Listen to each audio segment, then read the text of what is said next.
Et quelqu'un mise son argent pour que Fally a ses belles sabawari. Ah ouais. Pendant des jours. Yebisanga da Fally maxi ba panneau na mboko. Ba banderole les a déjà. Marketing et ça là déjà. Il a payé des gens, les gens ba ça les longs. Ba wario ba mobiliser. J'ai vu des images ba kendagi ceux qui ko ça carnaval ba ko ta échanger. Oui, na monaki. Avec toutes les énergies là. Oui, c'est vraiment qu'ils ont laté parce que l'État est incapable de sécuriser la population. C'est aberrant, c'est une honte.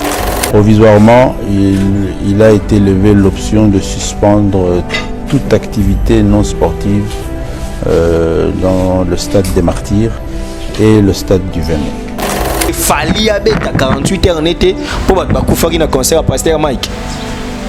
Alors que Bakufari na Ituri, Bakufari na Nini Mobondo, Bakufari tous en abisso concert et betamar. Non mais à un moment soyons sérieux. Soit bolo baké dorénavant au salle à 2 ans concert et betete na kin. Ni na salle ni na forum. Na ba stade pour na matanga. Ta ba combattant ba lobaki on télé mais là ba monter. Ah ouais. Dans ce pays comme on a mobilisation gouvernementale nationale sur une question d'intérêt régional même si il m'ordonne. Parce que tant au naufrage de Salabina Bukavu, au 232 disparus, on a tiré comme un gouvernement et Sangani Mouné n'est bon côté. On a tiré comme un gouvernement et Sangani te pour na on dit que réfléchir pour la maïna courant Noki na banzela à Kinshasa. On a tiré comme un réunion à bon côté. Mais tant pour la musique ndenge mukile ningani mbanga, ça peut bien. Benga équipe ya Ferré, benga équipe ya Fally, oui, benga équipe à Gali Garveille. OK. Yebisa bango boy. Lokola bat ba kufa. Po yo pekisa bat ba kufa te jour ngo. Comme tu sais ça appelle crise né moko yimoko. Ah ouais. Mais au moins parce que la mort d'abord est naturelle. Mais ce que l'État fait, et d'ailleurs muta kufi pa kanga makina mabende wana. Et d'ailleurs muta kufi po étouffer les cas qui nzelo bimise ezate. Non. Ba respecter ba ruelle ou ezakana stade na ba gradé comme na tribune. Débordement, na pelouse, tout partout, na protège gazon et à l'effectif, oui, mais et respecter que moutako leka. Ba policier bazala chaque mètre. Jour Moïse Mbi a Betty, le 19 mai, il y a eu un coup d'état raté dans ces pays. Mais Moïse Abeta. Christian Malanga, ouais. Pourquoi va convoquer une réunion d'urgence? Oh là là, vous évoquez un mot très important. Ouais, tout le monde a réunion d'urgence, il y a crise, ils ont raté. Et puis, tantôt, d'abord, communiquer et annuler le concert. Communiquer, monsieur, et rétablir. Et maintenir, oui. Ministre intérieur a boyi, concert et bétami, tout ça. Déployer des mesures ou comment? Non, c'est-à-dire, tu vivre dans la humeur à Batou. Ah, tout le monde vivre, mais non, mais oui. Et faire, dans 2-3 jours, il faut pas empêcher.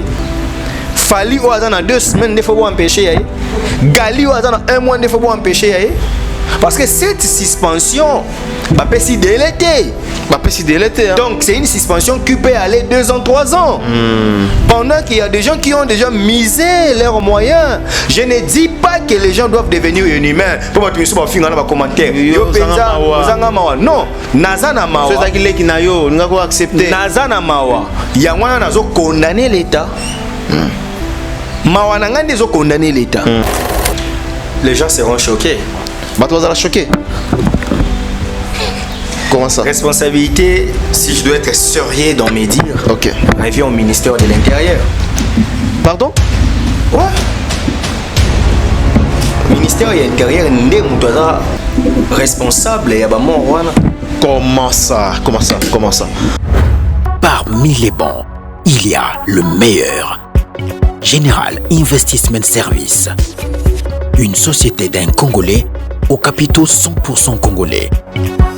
L'une des rares qui vous offre une gamme variée de services dans différents domaines. Nettoyage des façades des immeubles et de tout autre espace de vie. Dératisation, désinfection, désinsectisation. Production de papier hygiénique, production de glaçons, spécialiste en logistique, spécialiste de l'immobilier, boulangerie, traitement des plaintes. Il met à votre disposition des camions-bennes pour l'évacuation des déchets et immondices. Le tout à des prix défiant toute concurrence. Contactez-nous au 085 090 19 99 ou au 082 79 92 076. Rendez-vous au boulevard du 30 juin, immeuble Virunga, appartement 6, premier niveau, Kinshasa, Gombe. GIS, le meilleur.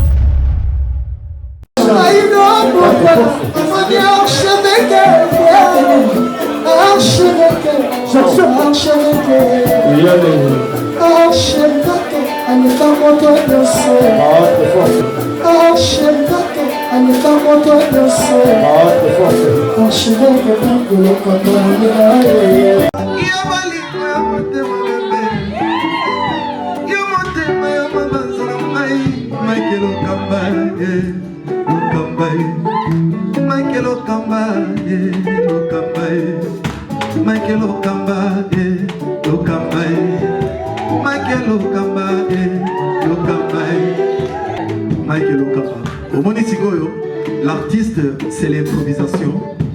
Na honoré na émission na yo. Africa Elengi TV, votre chaîne, l'incontournable, la star des chaînes.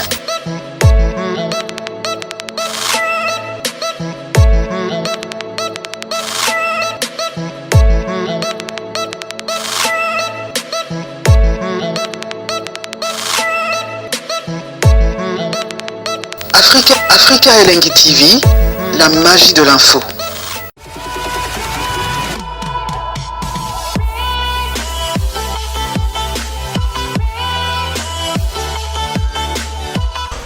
Voilà, bonsoir amis fidèles, bienvenue sur nos antennes www.africaelengi TV. Je pense que vous êtes en train déjà de suivre cette émission avec Mike Lokamba. Aujourd'hui, j'ai le réel plaisir de recevoir pour vous Steve Kambanga. Le journaliste d'investigation, il est parmi nous sur ces plateaux de l'Africa Elengi TV avec qui nous aurons quand même le temps de parler, de discuter autour, n'est-ce pas, de cette actualité. Oui, comme il dit rapidement, on a un plateau et Africa Elengi TV, ils ont déjà la toile sur ce qu'ils disent l'annulation de quelques concerts qui sont prévus au stade de Marty, au Tata Raphaël, de Ferrego, la Jésus de Nuance, de l'artiste Fali.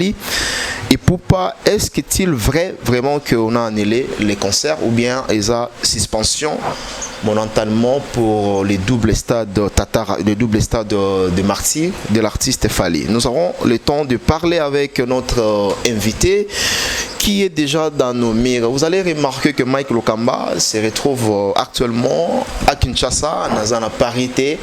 Nous avons bel et bien des gens de retour dans le bureau, dans le fief, dans le Congo, dans le mingi. Nous sommes déjà de retour. Nous allons parler aussi de la politique. Aujourd'hui, déjà, pour retenir que grève. Il y a des chauffeurs et salami par rapport au Ndenge Tozomona. Osprey et Mati Kokende Ipen jusqu'à magasin c'est 2000 ou 3000 Kokende Ipen Tina Zando et comme 3000 c'est payé teneni bazo kanga bango alors lelo basali grève transport ezate lelo bato batambola na Kinshasa bandeko bota la biso boy bakelelo transport et salamité grève générale naba chauffeur. Alors nous allons parler beaucoup de choses où ils a déjà na sujet na biso sans pourtant monopoliser. Bonjour Steve. Bonjour Mike Lokamba, ouais. Archevêque, ouais. Des Parisiens. Oui, bozongi malamu pour yete yozongi. Merci. Bozongi malamu na pas. Nazongi. Merci. Nango. Yo archevêque, na archidique. Archidique. Très bien. Voilà. Voilà. En tout cas, merci pour l'invitation. Okay. Je suis flatté de répondre pour la considération, le respect. Il y a yo, étant d'abord confrère, étant ami et puis na public. Oyo basengaka bayebi kenga penza na linga rosa trop médiaté parce que j'ai tant de choses à faire mais aussi il y a des cas où il senga penza yebi que non ici je dois quand même éclairer la lanterne et faut qu'il te répondre quand même l'invitation na yo pour honorer yo, pour honorer chaîne et puis pour honorer public bien sur Borland. Très bien. Et ça les biso bien. D'abord bonne santé, ça va? Non, ça va, santé bien, kaka mboka moi bien té, biso c'est bon. Mboka ngo ezalaka bien té. Banda to bota. Ton marché non Non, ça fait mal. Mon toto beta l'histoire Congo tellement mon iba habitude. So mais ça n'a déjà que vient abino papa beta ko moins trop au médecin au beta et comme ça beta on bata mo comme mon léger. Et ça le roi biso. Na Congo tellement to médecin na le bagimbo ga mabe. To comme ils sont le roi normal. Et comme pas avec légèreté, d'autres étaient questions mboka na média mais dans ma blague, mon niveau, ton message en réalité, ce qui n'est pas bon. Moi, je conseillerais en premier la population de prendre ça au sérieux. Et lorsque nous parlons de l'État, il faut tout le bélarron avec beaucoup de rigueur, avec beaucoup de sérénité. Et ce qui nous dirige aussi, il faut comprendre que le peuple, comme on met ça dans ma bébé, c'est pas normal. Parce que jour à le bol les goya, ils auront toujours inentendu. Oh là, la bolamou qui boye pas. Ah, c'est ça. Comme on ne souhaite pas que moi qu'on a vu comme on a niveau. Donc, il est question. Il y a ba konzi baluka ba solution adéquate pour mboka na biso kende bien. OK. Baluka ba solution adéquate pour que mboka na biso kende très très bien. Alors parlons, il y a grève à Lelo. Qu'est-ce qui se passe actuellement à Kinshasa? Bon, en réalité, ça ba chauffeur à taxi. Ouais. Donc ba chauffeur à busté, ba chauffeur chauffeur à taxi qui réclame pour na bango, il y a une incompréhension, il y a une incompatibilité de faire. C'est-à-dire bango na pompe carburant likolo, mais l'État a obligé bango ba fouti ça nasé. Or l'État par le biais du ministère du transport ne a régulé kama kambwana. Aujourd'hui, je dirais Bemba, Jean-Pierre, ministre de la tutelle, et peut-être victime, il y a Elo comme quoi hérité, et pas prédécesseur, il y a Marc Ekila. OP Marc Ekila, comme ça, Zouaki et pas, il y a Kouloutou à son âme, Chéribin Okende, et ainsi de suite. On peut comprendre déjà à l'époque il a fait Chéribin, tu vois qu'il a un problème à permis, il y a un webi qui a kin, tu as sans permis, tu as permis depuis 2022. Congolais Congo azarana permis. Oui, exactement. Donc ça lit 2 ans au Congo sans permis. On a permis de conduire. Et bizarre. Et c'est quoi la désorganisation les motifs. Car c'est la désorganisation étatique. Mboka mutuso batie place wana na bato bazawana tellement tolingi rétro commission tolingi cop mutufa luka même eloko akosa ngo dans une semaine il faut ça ngo dans 3 ans pour atala ba revenu tout le monde a ngoyo zakana kino mona bandal au moins ben nzela mo ba sala nzela oyo mo yebi ke même si to za génie civil té mo yebi ke nzela oyo ko ça ngo ka 3 mois mais 3 ans 3 ans c'est ça plus bazo mais là puisque ba besoin zala ba ozwa ba mo gagner. OK donc eza moi ba malheureuse situation au to za ngo na Congo lelo yo Jean-Pierre Bemba Kouti mambona parce que surtout bito juger Jean-Pierre Bemba n'a fait qu'un mois à la tête de ces ministères. Donc tout le baté qui malamo dans 1 mois alinga ka réguler problème. Donc il a hérité ça chez Marc Ekila. Ouais, un ministre sortant il y a transport, ancien ministre il y a transport prédécesseur à Bemba. Mais local là tout ça un principe, il y a continuité de l'État, c'est-à-dire le dossier au Marc Katikaki, Bemba zo salela ya. Donc quand on dit qu'il faut attaquer le chef normalement. C'est qui est Jean-Pierre Bemba qui n'est pas aussi épargné parce qu'il avait accepté de diriger ses ministères, sachant qu'il y aura toujours des problèmes. Donc les lots oyo tout ça un problème mon quoi. Carburant. Ah, ici, je me permets de féliciter Excellence Akassia Bandoubo, l'actuelle ministre des Affaires foncières, la ministre d'État. Quand elle était à l'économie, Nanayo, en 2019, a quitté sa prix à carburant à pompe. Prix à 2440, a quitté sa on a 1840. Oui, à l'époque, oui. Sukoyo, c'est une femme, parce qu'elle avait compris que dans le système en Bokanabisso, il faut transport. Monitant bino bimi déjà, comme on a Europe, pour comprendre maintenant le bas. Peut-être qu'il y a un bateau moussous banakin. Au moni, pour la mokili, pour la moko évoluer, moyens de communication. Et moyens de communication, appel. Non. Moyens de communication des infrastructures routières. Oui. Au moni, oui, qu'on relier la ville, oui, qu'on relier le quartier, oui, qu'on relier territoire. Territoire là-bas. Au moni, il y a Moutavanda qui Kisangani, à ça, qui Kinshasa Gombe. Mais chaque jour à Zongaka. Mais si aujourd'hui la France est grâce à métro, on a moyen de communication, les alliés, ils ont relié. Donc Moutavanda na Normandie, à Paris, Moutavanda na Lyon, à Marseille, Moutavanda na Lille. Donc c'est-à-dire muta on a te place azali mutu musa vanda à côté on a coin talaka na France balobaka l'engagement balobaka ah biso na France place à musique ezala raté voilà siko biso na Congo malheureusement c'est pas le cas il y a mon excellence Akasia akiti saka carburant et servaka biso mais lelo yo avec le ministre de l'économie aussi P.O. Aoutigoya qui est en vouloir le professeur Daniel Mukoko Samba qui a une tête bien faite vient à biso penza moi neko mais aussi pas trouver P Marambo yo P Akouti prédécesseur ne Vital Kamerhe n'a pas fait parce que Vital Kamerhe a une économie on n'a pas senti grand chose on n'a pas senti Vital Kamerhe éloquent donc on a compris que Kamerhe c'est plus théoricien qu'un praticien. Très bien. À l'économie, en tout cas, les résultats de Kamerhe ne m'a pas convaincu. Parce qu'ici, je parle au nom du peuple. Peut-être que l'Assemblée nationale, son bilan était largement négatif. Moi, selon moi, en tout cas, son bilan à l'économie est négatif. On dirait Vital Kamerhe va place neza administration. Mon azani kuna na ba Assemblée nationale, il dirige les débats politiques, parlementaires, la diplomatie, bien qu'il y ait économiste et ruraliste, maintenant on zoom sur le plan pratique, il est néant. Or, transport, ezali na ministère à transport et puis bazo dépendre paie na ministère ya économie et puis baza pe lisusu na finance ba na budget bayaka yaka wana pona ko suppléer na ministre azawana poso ministre asengi que photo somba par exemple ba avion pona Congo Airways il faut ministre à budget tiens on a programme na budget il faut finance à débloquer pour hasard argentier il faut économie à tala est-ce que ça sera économique est-ce que ça va faire ça il y a mon iblom sous ton toya car certes on parle même si on parle de la musique mais ezala na donne moko effectivement dans les émissions que nous faisons ezala le rôle la documentation autotique par rapport au peuple congolais que ça va servir les gens donc bat faut bailler que lelo grève à lelo la faute revient aux autorités parce que ceux qui battent ba chauffeur na ba condition dites-moi bazo kanga bango na ba roulage système eza ozomona ngo eza mabe to eza malamu non mais roulage ya kangaka po eza musala na ye mais il faut kanga quand il y a infraction comprendre ah ba kangaka sans infraction oui on conduit au cause à penzo les kanoka bo so monika roulage ozano bien mais au moni déjà embrié yo pour éviter que soit kutani wana soit tasenga au final soit eza pesi mo mota kanga yo siko ba bloc wana nyonso ba chauffeur taximen ba pesa ba versement. Alors responsabilité à Maramio surtout l'État congolais. Quand on dit l'État mais il faut te responsabiliser pas un mot. Ministre il y a transport il faut avoir en considération.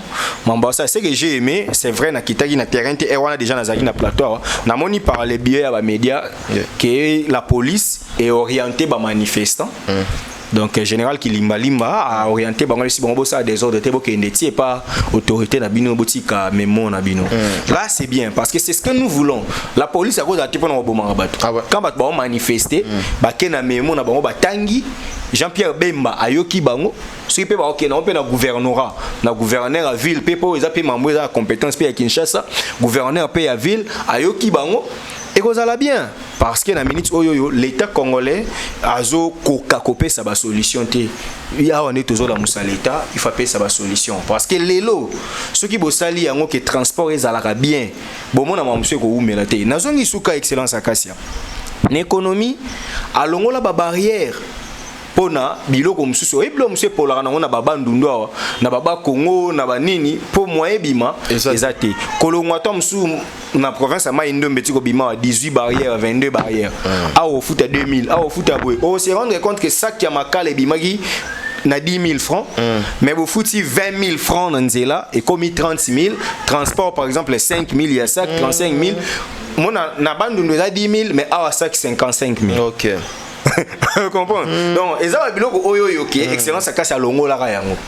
À longo la yango pour nini? Tout ce qu'on a biloko kota qui chasse et respirer. Et respirer, oui. Aux hommes, il y a qu'on comprendre même pendant la Covid-19, pendant les confinements, à stabiliser le prix. Tu remarqueras c'est ça.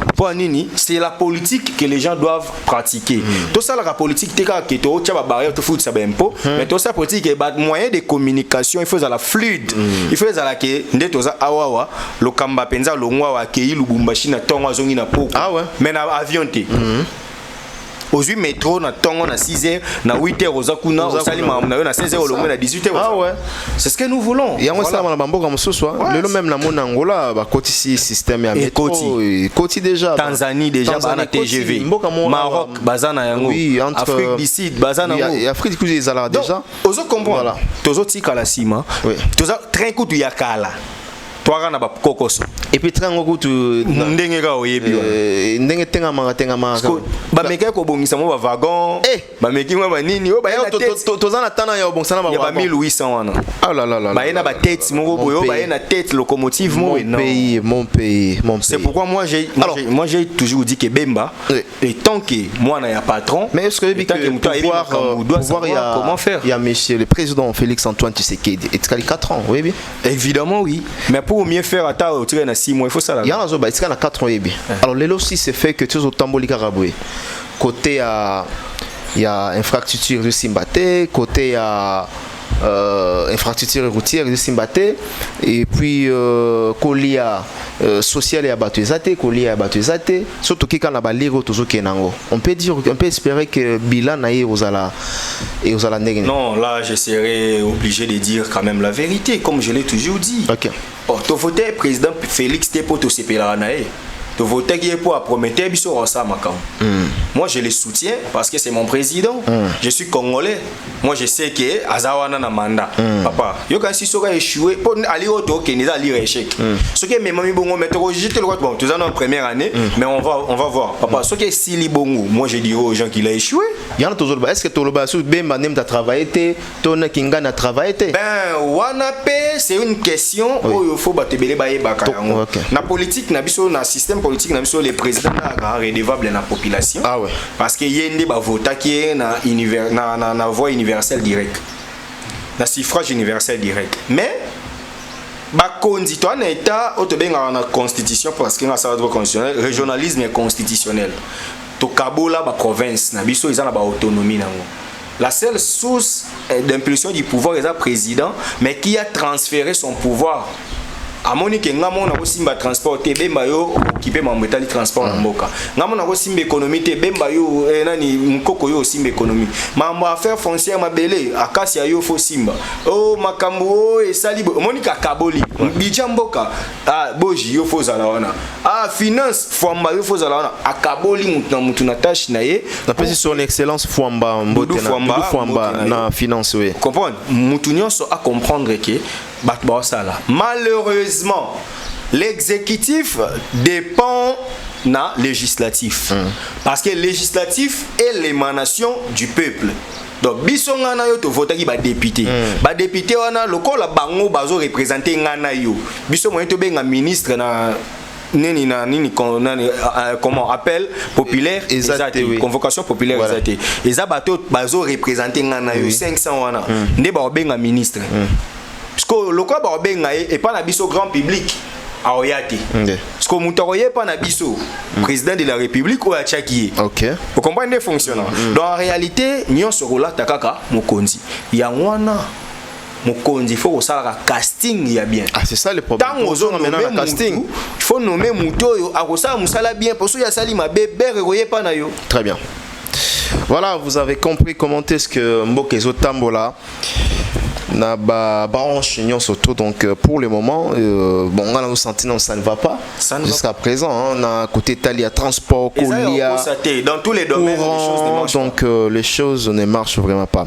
Alors nous allons changer le chapitre quand maintenant il y a parce qu'il y a un il y a beaucoup de gens où ils le Belango à la toile concert Mike Kalambay à Stade de Martyr. D'abord, la ligne Tokota na Katia Stade de Martyr. Avant Tokota avant concert, il y a Mike Kalambay. Total qui a salaki conférence de presse.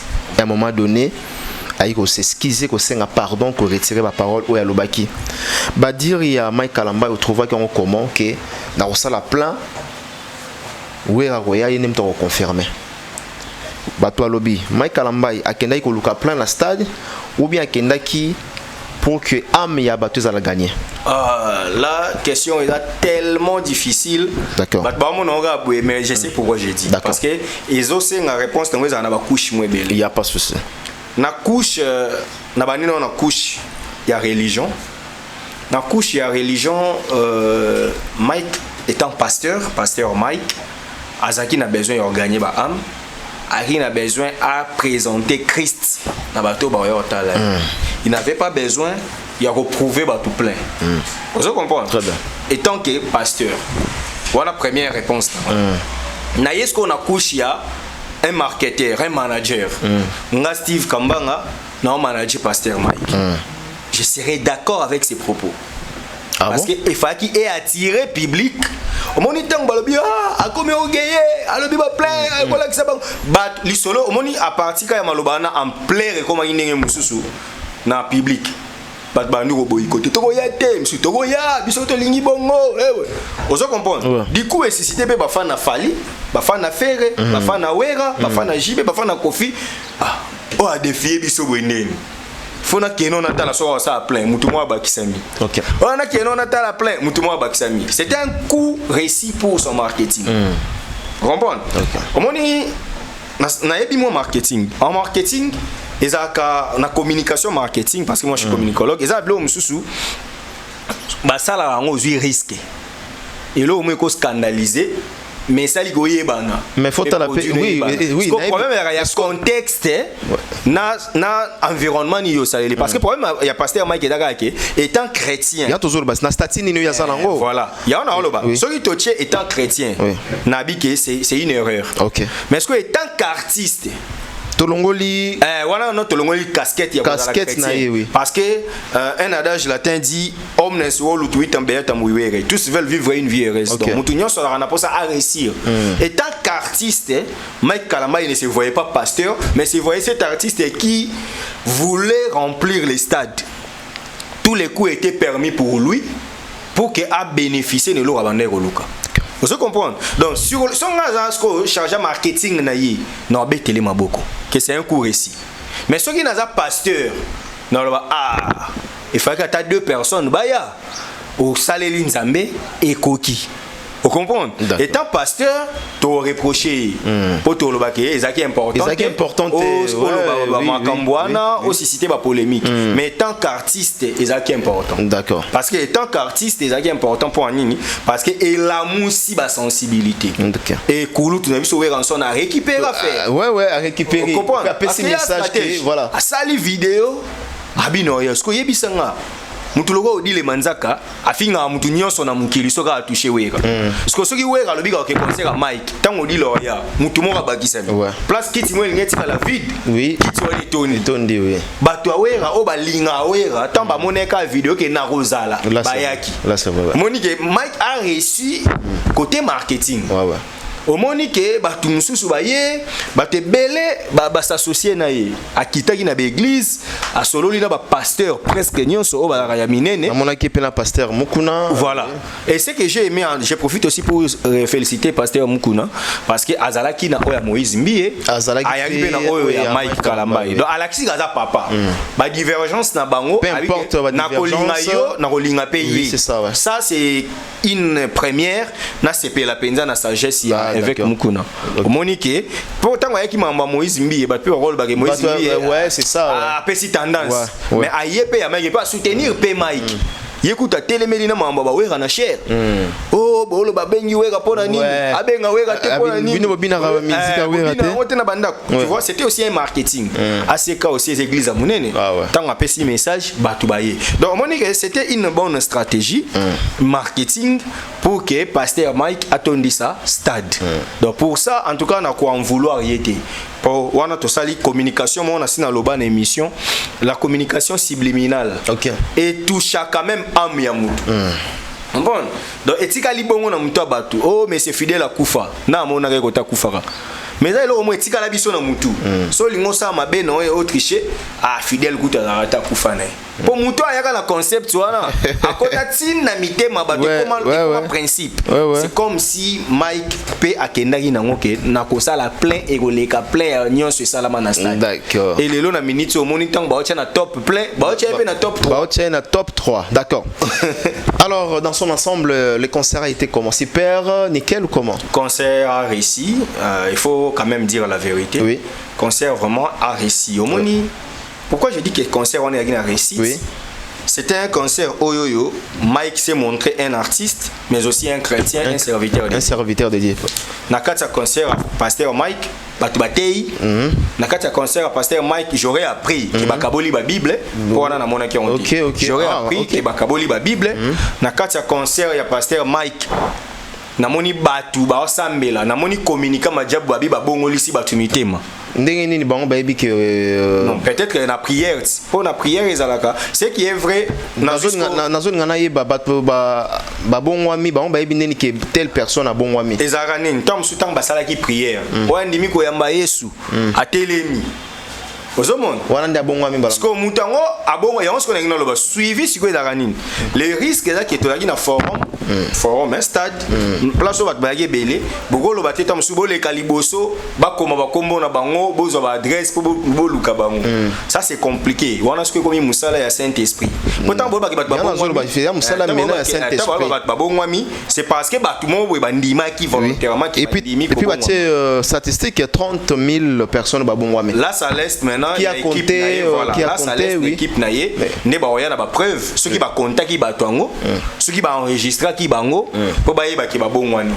Ça c'est une question réservée na ba kolo communiquer 30 000 wana bo contact ki bango so bo contact ki bango tamie so bo contact ki bango te ezali spéculation ezali binomonde bo mona ki ba cause à la 36 000 voilà à peu près voilà mais ça c'est ça ba côté ezaki positif parce que Mike Kalambai a chanté oui mutunyon so ozala d'accord na biso ki il a chanté il était présent sur scène voilà il était vraiment l'auteur le jour là ça c'est bien. Alors en termes il y a son lumière podium balobi en tout cas le monde a podium à bongoté même na moment il y a Moïse Mbie comme on a podium à bongo comme on a sonorisation et puis décoration lumière tout balobi bazo placer Mike Kalamba en première position coup de chapeau na équipe et organisation. Ngata on a monaki podium moi je m'étais dit parce que concert à mon a trop structuré dans stade de Montréal concert a fallu. Okay. Mais quand j'ai vu concert à Mike, je me suis dit, fallait avoir un problème. Hein. Ouais. Et organisation. Ouais. En tout cas, je n'ai jamais été proche. Il y a la belle Madjab. Okay. Je n'ai pas, il y avait intérêt par Nabango. On m'a jamais contacté par eux pour travailler, tout ça. Mais étant tout photo ça analyse, il y a solo. Ouais. Félicitations à cette équipe, il y a Madjab. C'est ça. Parce que na toloba tera nyonso toloba photo monnaie pour la vérité moi il y a bien un qui faut rappeler son bon côté. Il faut tout la vérité en tout cas du côté organisation le quoi bon là scientifique tu peux ça monter maximum parfois il peut aux ala en tout cas moi je pense que 8 sur 10 8 sur 10 pour namoni un concert organisé podium wana ezali podium à la hauteur il y a concert il y a public pour ça ba concert musu toyebi concert penza il y a devant 100 000 personnes mais podium hour vous comprenez ouais podium poussé c'est ça ouais tout le monde pensa podium et puis ba siège ezalaki loge ezalaki munene donc esika nyonso artiste ozala wana akopema awa mais abimi libanda te ya scène OK en tout cas c'était très organisé et matériel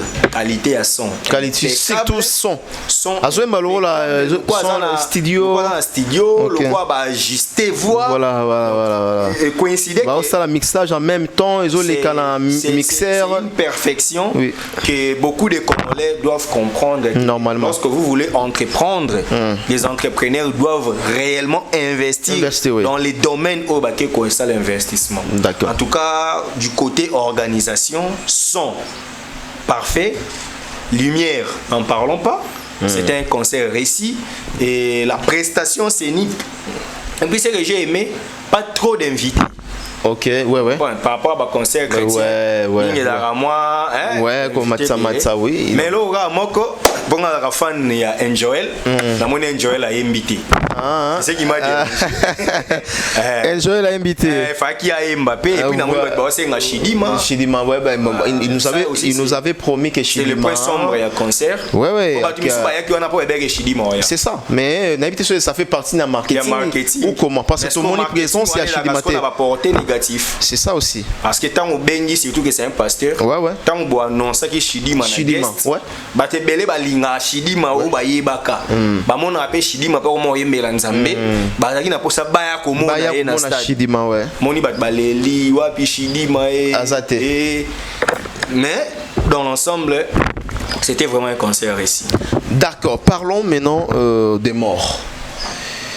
Perte de vies humaines ou bande on a biso pe à l'air zam place batiki biso place bakeiba kende kopé makimia. Alors qu'est-ce qui fait que nandengo taleli concert wana au tali ba image faut te repé sango to responsabiliser nani gestionnaire il y a Stade de Marty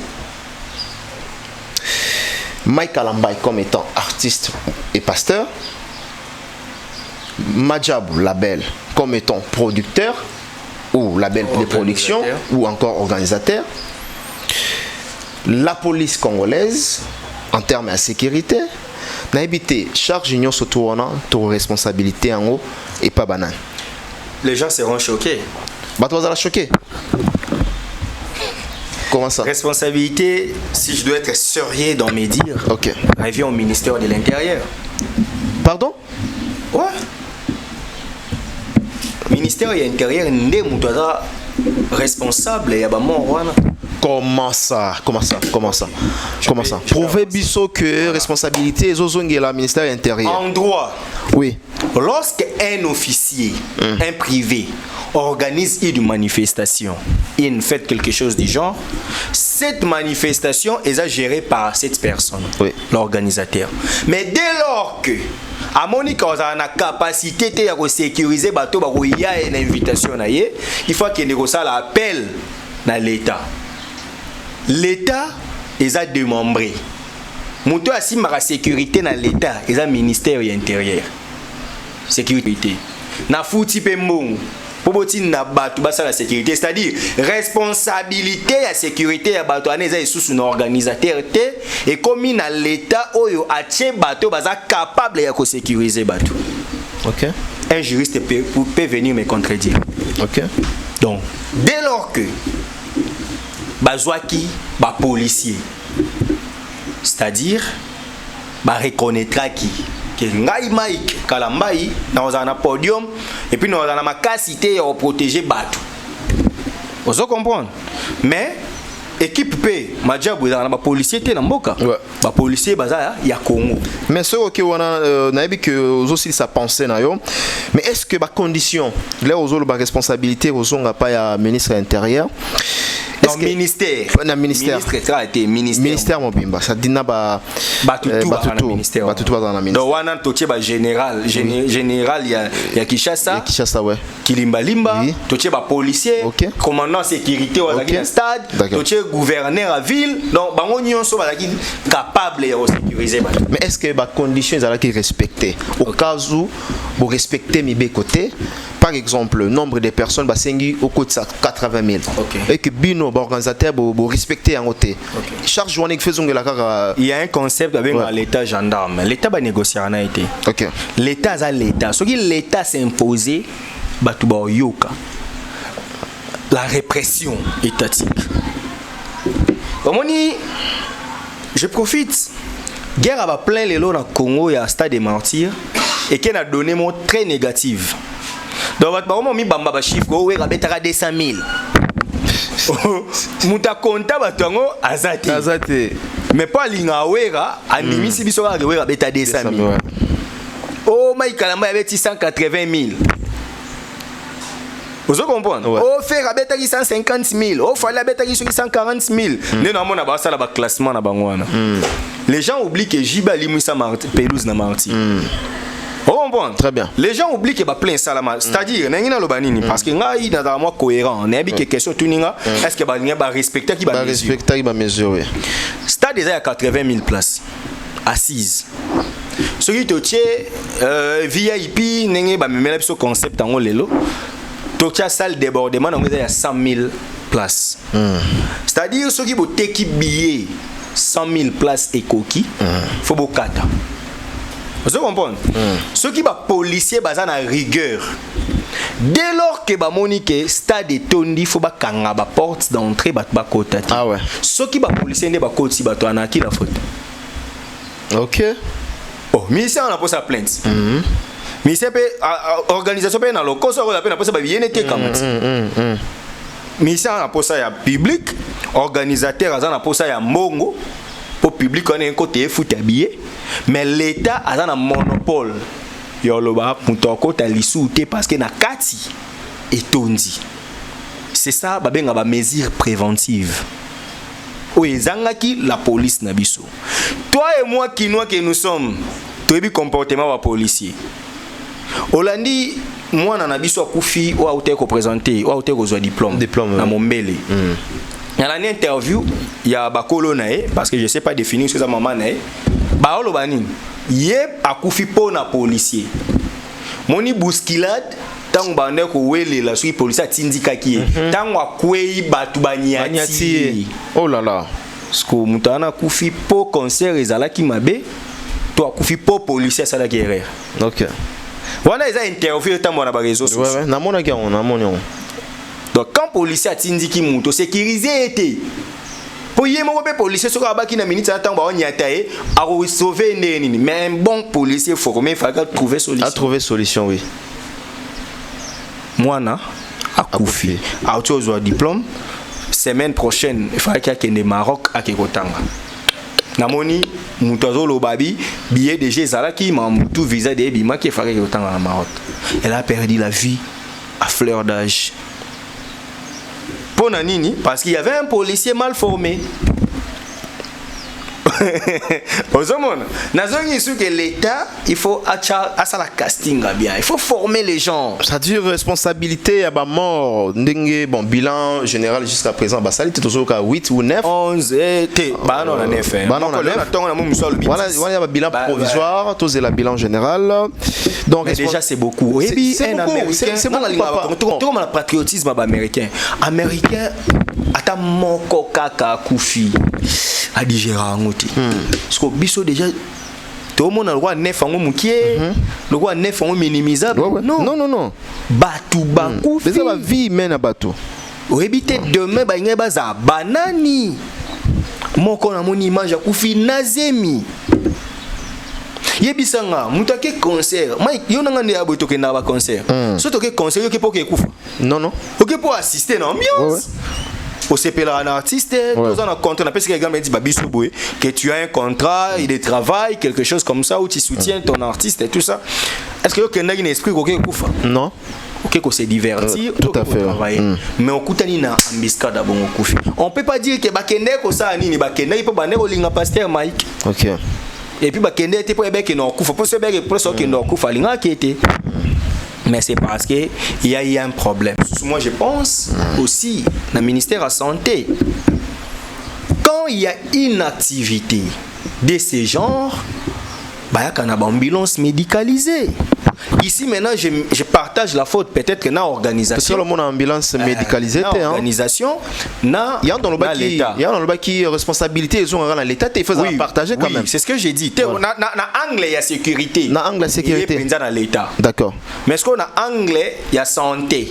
Santé, c'est-à-dire, bah, toi, Koufi, bah, toi, Zoki. Alors que, bah, Kokaki, celui service à santé zalaki makasi présent mutakwei mbala moko réanimé ya watolbi ah réanimation ils ont rabattu ils ont raté ou comment celui mutakwei ga bifa kufa non na image mo etambola moko na akweki no mata no grimper wana na mona ngote na mo moko akangami na o akangami ki wana voilà tu peux imaginer.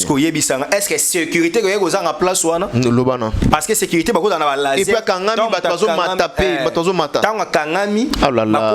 Na ba si à laser pas ba oh là là. Oh là là. Ah mboka na biso. Nous sommes très loin. Tous en musique. On va avancer. Tous en musique oui. Donc responsabilité ba mort. C'est-à-dire responsabilité lelo il y a concert il y a pasteur Mike Kalambay. Ça revient dans l'État congolais. Oui. Et non à... Parce que y a commis la autorité compétente. Autorité compétente, il y a gouverneur. Il y a autorité à Ebagike, conseil aux ala. Quelles sont les dispositions au gouverneur à Tchaki? En cas il y a étouffement, il y a nini. Pour battre, il y a foutu stade. Oui, il a payé. Stade des Arianan. Et l'État? Ok. À l'ouari stade, c'est que l'État est bas. Tu vas louer salle na yo pour basa la fête. Au bon ça te bilo réunion sur na 4 ça na prise à la condition bien. Parce qu'on est ni place on a garçon on a koufi on a koti on a bâti ga bon point. Ah ouais. Vous comprenez? Ah ouais. En tout cas, soyons sérieux. Moi, je pense que l'État congolais. Drame où lequel on est ni comment on a. Non, je suis un homme, je suis un parent et surtout que Nazamuto na linga penza makilati et ça m'a dérangé. Moni est gâché dans l'ambiance wana. Ouais, c'est ça, ouais, gâché. Parce qu'après les concerts naïs à la une récite mais les loyaux quand on parle des concerts, bah moi on appelle bat bakoufi. Voilà. Ce qui n'est pas bon, mutarende concert parler na bango matanga j'ai une fille église Ritz o yepé abungisa ki téléphone na kokota wala to yebi ke na kini za bongo mi ça et là mais tout ça moi j'ai dit le jour où on aura le service de sécurité il y a solo ba police penza ki oyi tango to kola sera mo butu penza ki penza ke ba bolozi wana o mo ke mbila DSP penza ke blague te donc yo mo pembe no ko sa gafte. Mais na kin bat bayi baba ça la koulou na poste à la police. C'est parce qu'on comprend que les policiers bazan mesure au kanga bango te. Yo kan si pendant na sera mobutu ma garde civile gasi. To soda sarma. Ouais. Ada pembeni na yo. Yo ça buzoba. Ça buzoba te. Ozomon. Donc à un certain moment, nous devons revoir les castings. Nous devons donner les fonctions ou la tâche à ceux qui le méritent. Un policier, c'est vrai, est là pour sauver, pour garder la population et c'est bien. N'est-ce pas que besoin de policier? Besoin de policier. Bateau besoin de population. Est-ce que la police est gardée? Comment vous gardez votre koufanef? La police a failli. La police a failli Kilimbali. Ministère intérieur. Le ministère intérieur, ouais. Okay. Donc voilà, on a responsabilité à l'Iwa et Wana. Donc on a dédouané Madjabouté parce que ceux qui Madjabouté, c'est ma preuve. Oui. Donc il faut en avoir preuve, même l'assurance aussi. Que na futaki, na futaki ba policier. Na futaki ba tinde la policier pour ba sécuriser. Du coup, il y a des charges. Mais côté on a ni on sait est-ce que Madjab a travaillé quand on a policier ou bien a travaillé dans la société de gardiennage? Les sociétés de gardiennage sont privées. Il y a la zone on peut baser responsable dans ma camp. Bango baza ba privé. Bazui bango ba sécuriser batu. Mais est-ce que bango ba comme absorber na obaye na compte ya l'état. OK. Pour ceux qui privé a échoué, l'état peut échouer. L'État a une obligation de résultats, privé a une obligation de moyens. Comprends? Ok. So ba bengi lokamba, Afrika elengi et que ne couvrir cérémonie na ngamobwe. Bino boko bungisa CD, boko sala oiseau image ratée. Na ko beba na bino na kangisi bino. Mais ceux qui na bengi RTNC, baza obligé de faire une image. Ok. Pour nous kangisa ba onde. Soit il faut lâcher agent ou à ça qui m'a pas que l'État soit paye il faut lâcher équipe à policier nyon so yo ba sala ki musala. D'accord. Comme ba kangara chef wana na problème. Voilà qui commis la sécurité à stade jour wana. D'accord.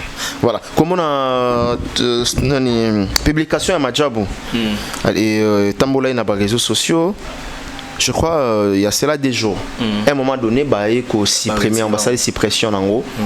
Comment que non, c'est Peli na concert, il est très très bien et puis gagner 30 000 âmes, gagner. En même temps, présenter condoléances na bango na famille babungisi bana. Alors ndenge balongo la kiango batu ba sepelité. Au jugeant comment? Moi je pense qu'il faut assumer kaka. Normalement. Il faut assumer parce que babanga ki bako amplifier les sources davantage. Déjà ça na téléphone na tout.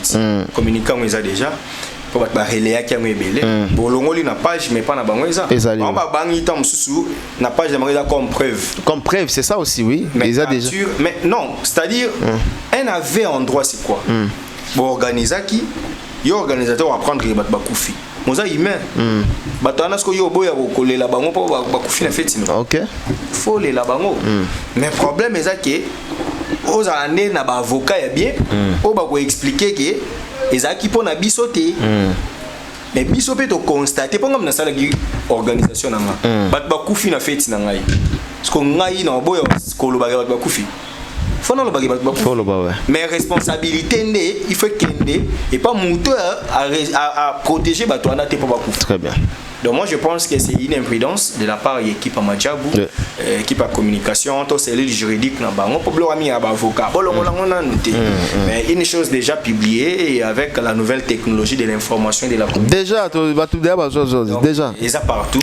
Parce que c'était déjà diffusé. Voilà. Et tout le monde sait que Madjabou est l'organisateur. Tout le monde sait que Madjabou avait présenté ses condoléances aux familles éplorées. Tout le monde sait que Madjabou a été content d'organiser un événement de cette envergure. Papa, nous avons un patrimoine. Parce qu'on a patrimoine, il y a un actif, tu as un passif. Bilaman, il y a un actif à patrimoine. Ndako, il y a un micro, de même que vous avez un dossier, tout le monde n'a patrimoine à la actif, n'a pas passif. Donc ceux qui se payent pour la récite, il y a concert, acceptez aussi qu'il y a eu des morts. D'accord. Cela ne veut pas dire que binonde bobomi bango. Ça c'est faux. Voilà. Alors le mort maintenant au Bakofi Bandeko Batiki Bisso. Na famille les a éprouvé, ma famille les a éprouvé. Pour le moment. Pour le moment, qu'est-ce que l'État congolais doit faire? L'État doit prendre en charge les obsèques de ces gens-là. Seulement l'État? Non, je n'ai pas encore fait. Okay. La première personne à prendre en charge, d'une manière surnaturelle, d'une manière imprévue par la vie morale. La mort homicide, c'est ça? Non, c'est-à-dire la mort, toute mort, où il y a une voie normalité. Okay.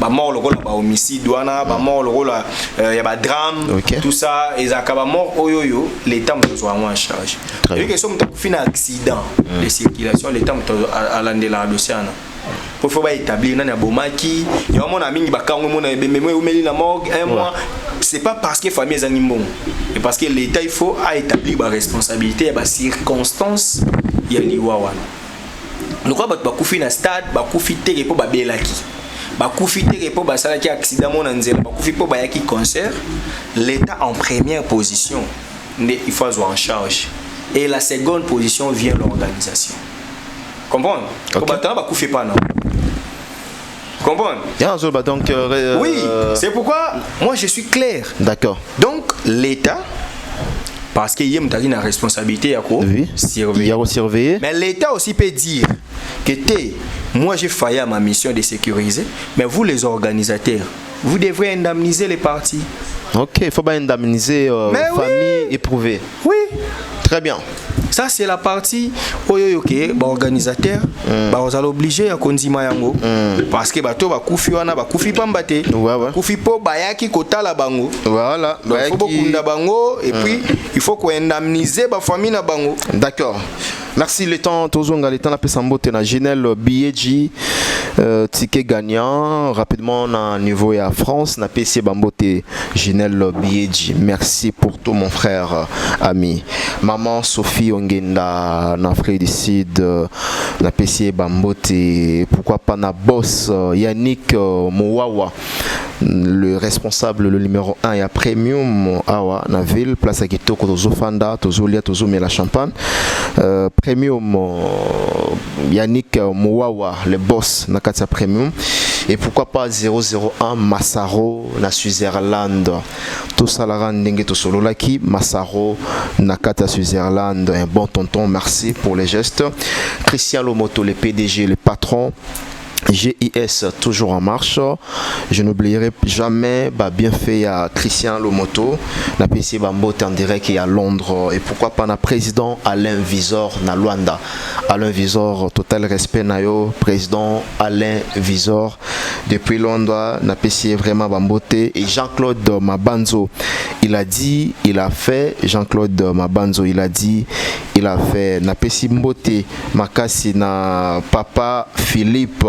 Papa Philippe Nakati à Lyon, on a PC Bambo te passe au Talabiso. Alors, tous maintenant, on a les déclarations, il y a ministre intérieur, où il a invité ceux qui ont annulé ou bien à suspendre aux amis placés. Il y a aussi la lecture, il y a sortie médiatique, il y a ministre intérieur, à l'Obini. Le concert, il y a Ferré. Le concert, il a fallu à Obeta. Et vous allez annuler ou bien suspendre pour le moment. Pour le moment, il faut savoir jouer au jeu de mots. Oui. Il a parlé de la suspension. Suspension, oui. Qui est différent de l'annulation. Oui. Mais la suspension na cadre oyo ezo kende na conséquence logique. C'est-à-dire quoi? Conséquence logique c'est dans un bref délai. Il faut activité on est ça la c'est ça. Dès tu fais dans 4 jours. Oui. Dans 4 ou 5 jours. Oui. Ce que faire face à l'activité on a du coup à quelques jours il y a lancement et activité. Oui. Pour suspendre. Pour lui déjà c'est l'annulation. Ah, pour faire égaux là, c'est déjà l'annulation. Oui, surtout qu'il y a même fil d'idée. En tout cas, vous avez totalement raison parce que le total le 29, demain c'est le 30, je crois. Et les deux festival non, les 3. Les 2, les 3, les 4. Les 2, les 3, les 4. Voilà. Oh, c'est mort pour lui. Vendredi, c'est mort. Samedi, c'est mort. C'est mort. Les 2, les 3, les 4. Bino va suspendre le 28. C'est mort. Comprendre? Ok. Mais peut-être il pourra peut-être repousser les concerts. Là, nous avons toujours une suspension. Je pense que c'est une question que il faut besoin moi temps et belé à réfléchir. Oui. La première des choses, l'État pour sécuriser la population à la Namawate. S'il faut sacrifier 100 personnes na intérêt na bango pour sécuriser 10 millions de personnes, les fera. On est à pouvoir, il y a l'État. Donc, Excellence, le vice-premier ministre de l'Intérieur et Sécurité, Jacquemaine Chabani Louko, maître Jacquemaine, qui est pour moi un grand frère, Toyebani, Nayamba et trop, na vie, na sa émission Belé, j'ai sympathisé trop avec lui. Mais ici, on parle l'État. Et tant que l'État n'a pas tort. Okay. Mais sauf que les décisions de l'État doivent se conformer aussi aux réalités de la population. Aux réalités de la population, c'est-à-dire quoi? Faire égaux là, n'a pas partenaire naie, tout ça y a festigo là. On va faire partie de la population. Voilà, on va que non, les besoins de la population, c'est-à-dire bateau suspendre on peut pas population. Mais si l'État monique batebele bazokufa, on peut pas. C'est plutôt à l'État. Non, je vais maintenant renforcer système sécuritaire nanga. Soit ceux qui bofutaki pour 2000 policiers, bon nazo obligé na organisateur. Le coup la stade 20 mai débordement nango da 50 000 personnes. Ceux qui les qui ne commence à la polémique à la con, tout 60 000. Bon c'est bon. Au lieu de 2000, il y a 5000 policiers. Pour à chaque un pas, à chaque 1 mètre policier à Zala. Ne vois-tu pas que et qu'on a une solution durable pour protéger naba oyo déjà ba organisaki mam na bango o yeli bango solution oyo sala qui est pas de drame de mort. Fali Aobeta na stade des martyrs 2 jours. Okoki ko bakisa nde ba mesure obino lokola batu ba kufi na ba concert na lingi sikoyo nga l'État bon natindela bino ba policier ebele bon il faut bo futa mbongo oyo obligé bango que non policier faut bazala autant bazala ebele oui Parce que à chaque 1 mètre, il faut qu'il y ait au moins un policier. Il faut respecter le réel. Pour moi, débordement, il faut que c'est ça. C'est ça. Il faut que le réel soit la respecter. On a besoin de ce que l'État s'est imposé. On a besoin de suspendre. Bon. C'est pas mon problème. Mon problème est que stade est tonda mais réel wana que mutako le kaezala. Mutafandati. Policier, oyo ko sala erreur que mutada, ceux aka liboso na yo place yo za na poste ou kangami. Bo pesi policier mbongo na ye ya mission. Prime de risque né. Que ye banda 8h, ti 22h sur 21h conseil ici là, azala ka wana. Pas sécuriser bateau. Mike, crois-tu que bateau va couper? Ok. Mon place l'État n'a vu ça accélérer. Je sais que maman est pas tout canal. Ah ouais. L'État pour la ligne. Non, mais non, la vérité. Ouais. Maître Jacquemin n'avait pas besoin de suspendre les activités non sportives parce que dans l'activité sportive peut battre couper. C'est ça le problème. En 2014, Yonanga to yebani déjà. Vita Mazembe, match, il y a 1-0. Oui. Batou Koufa. Batou Koufa. Ouais. Nous avons un cavet. Batou Koufa na stade de Tata Raphaël. Toi Koufa. Est-ce qu'on est dans l'activité non sportive? En 2015, au mois d'octobre, moi j'ai perdu mon téléphone. Verizon à Sika. Nega to na sport na tongo boy. Bouba policier ba bebani so nini ka incompréhension ba beti man ça c'est ba tirer sur garçon bando beta bali. Pe place tozaki akufi. Désordre bima ba chege na ba policier. Masasi pendant masasi nande ba yibanga pe téléphone. Vous comprenez? Ce que biloko la nyonso ça qui ba activité non sportive. Ce sont des activités sportives. Mais lorsqu'il y a la foule, en droit on dit la foule n'a pas état d'âme. C'est aux dirigeants, aux gouvernants d'orienter cette foule. Pour moi, cette décision... c'est une décision qui ne tient pas debout. Pourquoi? Parce que c'est que le ministre, en tout cas ministre, moi je propose, na place à suspendre, benga équipe ya Ferré, benga équipe ya Fali, oui, benga équipe à Gali Garveil. OK. Yebisa bango boy. Lokola bat ba kufa. Po yo pek sa bat ba kufa te jour ngo. Comme tu me sais ça appelle crise né moko yimoko. Ah ouais. Mais au moins parce que la mort d'abord est naturelle. Mais c'est que l'État fait. Et ça te muta kufi pa kangama ki na mabende wana. Et ça te muta kufi po étouffer les cas qui nzelo bimise zate. Non. Ba respecter ba réel ou ezaka na stade na ba gradé comme na tribu. Débordement na pelouse tout partout na ba protège gazon ezala effectif, oui, mais et respecter que mutako leka.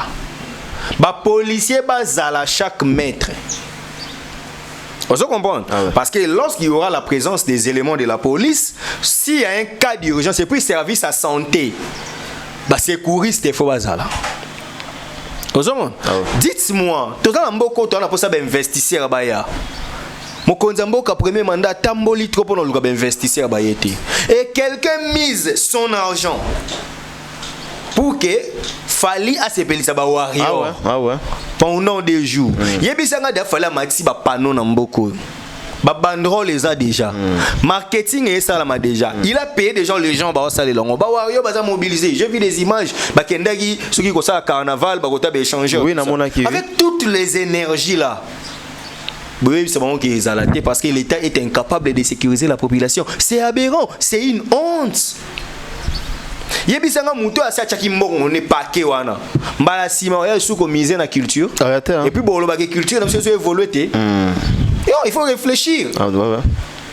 Vous êtes le ministre de l'Intérieur. J'ai vu la présence de madame Yolande, ministre il y a culture. Ah, madame Yolande, oui. Apprenez au moins à dire la vérité, que la culture est détruite. Moni Yebisanga. Festival à Ferry. Bachembon. Bateau Baché. Baza équipe organisée. Oui, Bachembon. Ouais. Pour réciter dans les oui.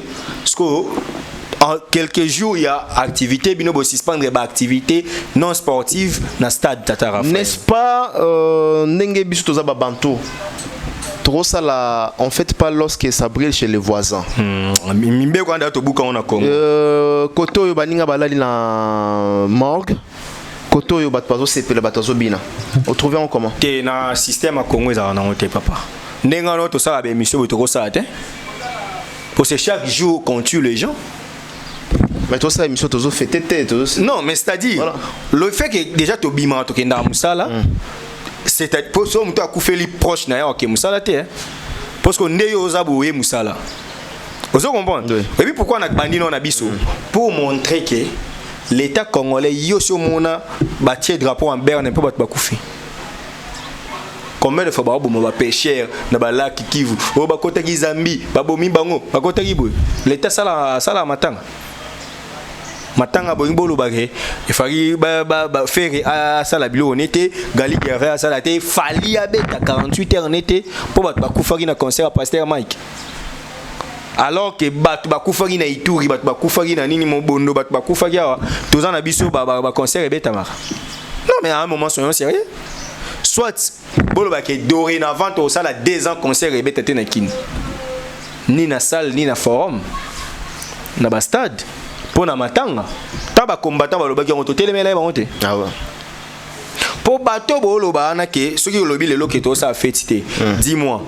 Moi na ya ministre sera azwaki diplôme lobby chez bango ba ça fêtité pendant il ba topé ba couper un concert à Pasteur Mike parce qu'au fait ça ils a concert ya baninga non à un moment soyons sérieux à un moment soyons sérieux et moi je pense que le ministre de l'Intérieur, le vice-premier ministre, ministre de l'Intérieur, na bato no sala na bango ministre de justice Constant Mutamba, na ministre ya santé, ministre ya culture, ministre ya affaires sociales, na mona na gouverneur de la ville doivent encore convoquer une réunion d'urgence. Et puis le konga ele kelanga jour Moïse Mbi abeti le 19 mai. Il y a eu un coup d'état raté dans ces pays. Mais Moïse Abeta. Christian Malanga, ouais. Pourquoi va convoquer une réunion d'urgence? Oh là là. Vous évoquez un mot très important. Ouais, tout le monde a réunion d'urgence, il y a crise. Crise raté.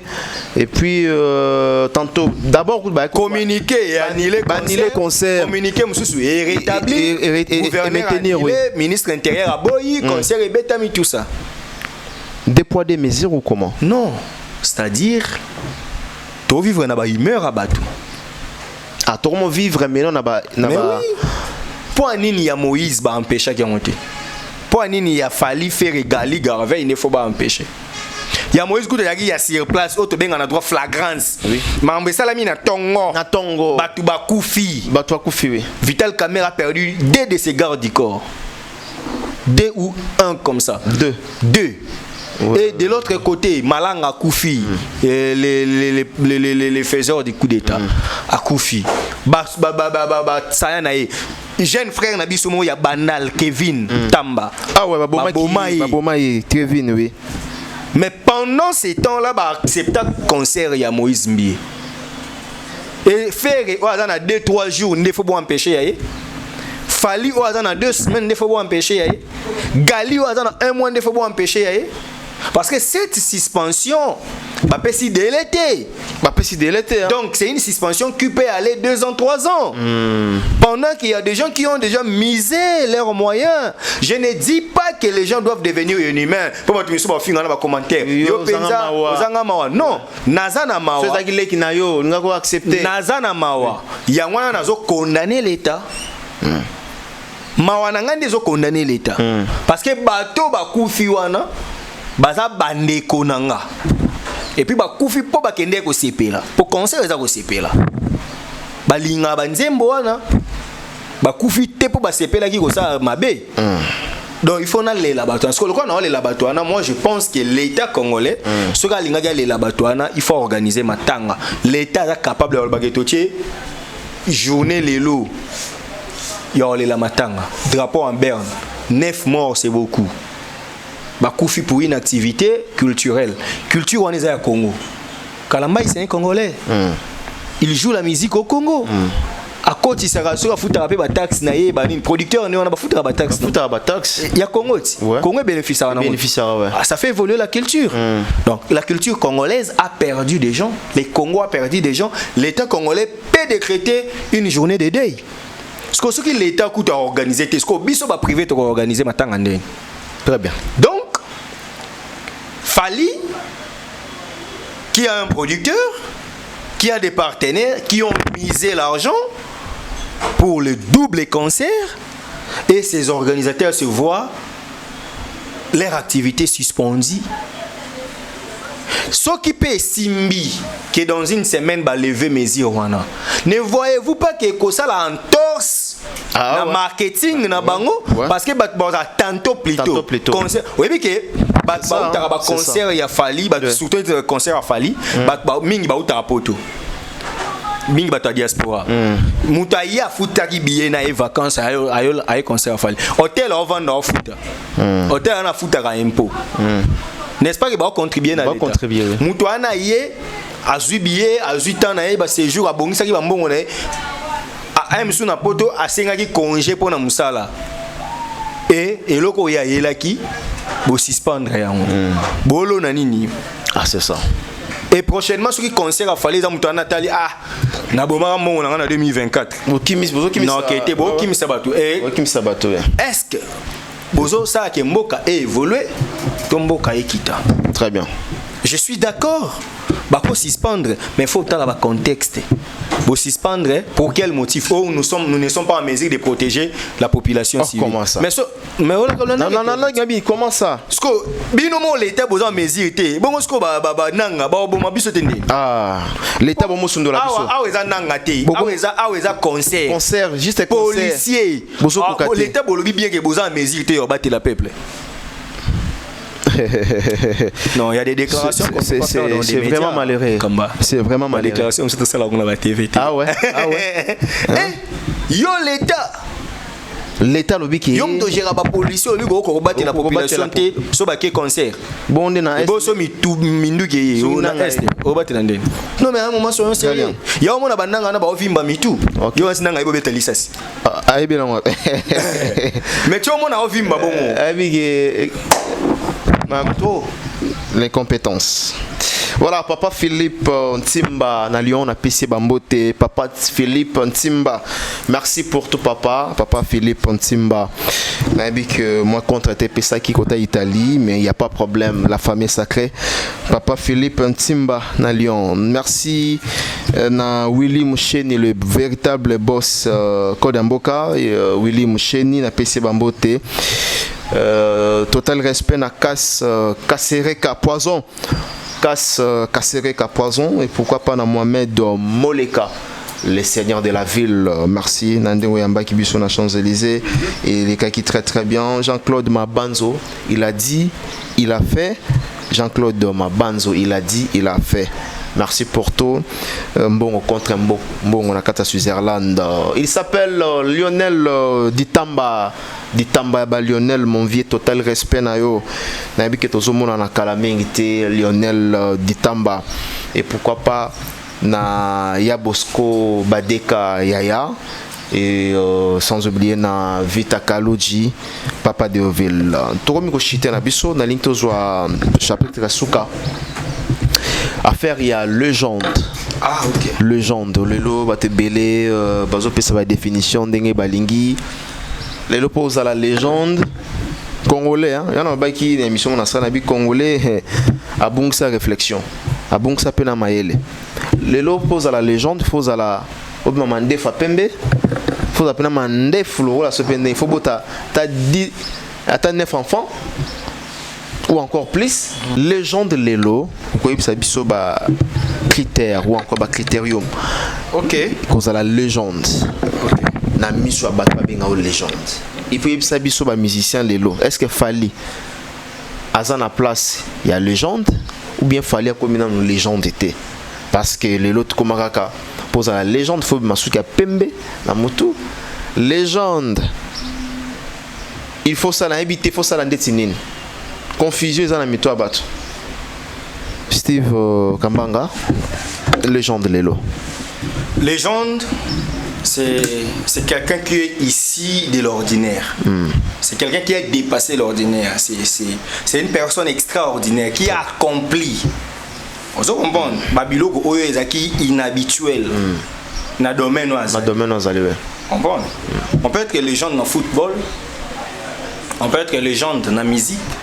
on peut être une légende dans la politique. Net na Congo, Papa Kengo, c'est une légende dans la politique. Oh, Kengo légende, hein? Mais oui. Ah ouais.